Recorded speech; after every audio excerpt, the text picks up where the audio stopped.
विविध जिल्ह्यांमधल्या टॉप 9 बातम्यांचा आता आढावा घेऊयात। पुराच्या पाण्यामध्ये मक्कीटोला इथला पूल गेला वाहून। भंडारा जिल्ह्यामधील साकोली परिसरातली घटना। प्रवाशांनी पुलावरून प्रवास करू नये, प्रशासनाचं आवाहन। परभणी जिल्ह्यामध्ये सततच्या पावसामुळे शेतकरी हैराण। शेतीच्या अंतर्गत मशागतीची कामं रखडली। गोंदिया जिल्ह्यामध्ये मुसळधार पावसानं मागील वर्षीचा रेकॉर्ड ब्रेक केला। जिल्ह्यामध्ये 122.6% पाऊस।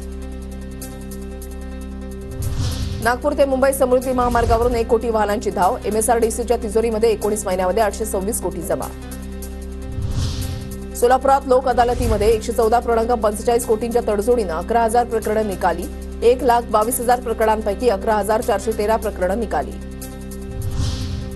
मनोज सारंगेंच्या सोलापूर दौऱ्याच्या पार्श्वभूमीवर बार्शीमध्ये संपर्क कार्यालयाचं उद्घाटन। 7 ऑगस्टला निघणाऱ्या रॅलीच्या नियोजनासाठी बार्शी शहरामध्ये संपर्क कार्यालय सुरू।